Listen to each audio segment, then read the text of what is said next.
Assalamu alaikum, dear students. Hope you all are doing well. So our today's topic is verbs. As we all know that verbs are the words that tell us what someone or something does, and they are also called the action words. Uh, we have three forms of verbs: first, second, and third. First form is called present, second is past, and third is called past participle. Usually we used first form for present tenses, second for past tenses, and third for perfect tenses. So let's get started with the exercise.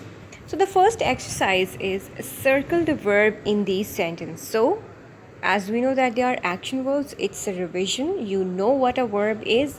We had a quick look on verbs. So lazy lion roars in the jungle. Now lazy lion, lazy is the adjective, lion is the noun, roars is the verb, in the jungle is the prepositional phrase. So here we know that the verb is roars. Funny frog hops the log. Now here hops is the verb. Fatty fox jumps on the leaves. Jumps to is again showing an action of the fox, so it is called the verb. In the next sentence, eats, dances, plays, crawls, skips, eats, wears, flies, and spills accordingly. They all are the action verbs in the sentences.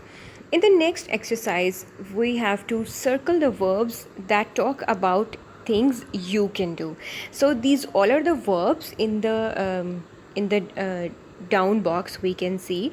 So it's totally up to you, students. This exercise you would have to do it yourself, because you are supposed to tell the action which you can do. I can give you hints for that, or a little guidance for that, that being a person, you can drive, break, dive, throw, swim, sing, hide, jump, fight, run, walk, talk, write. And the things you cannot do: bark, growl, hiss, and fly, and hoot. These are the actions that you cannot do. And moving to the next exercise, match the columns to make the sentences.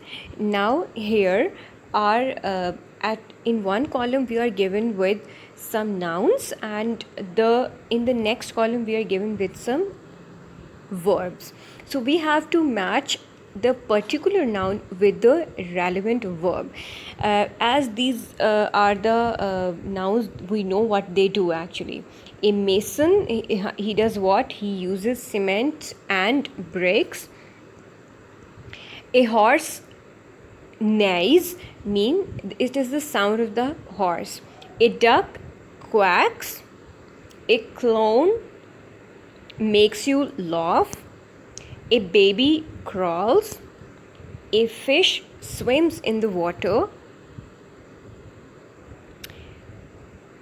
A tailor stitches clothes. A bee buzzes, it is the sound of the bee. And a hen lays eggs.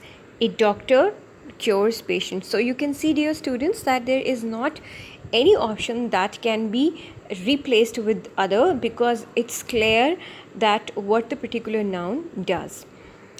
Now the next exercise is complete the sentences with the verbs. Now here, my father likes to what? These are the sentences you can do according to your understanding as well. There is not any particular rule for completing the action. You can add any action that you want to add according to your understanding. Now for your guidance, I have done it for you, like my father likes to play football. You may write anything what your father likes to do. My mother likes to cook food. You may change accordingly. My friend likes to eat ice cream. I like to eat. Now it's totally up to you. Again, I'm saying you can change it. Now, the next sentence exercise is, what do you do in summer, winter, rainy season, kitchen, garden, post office, and library?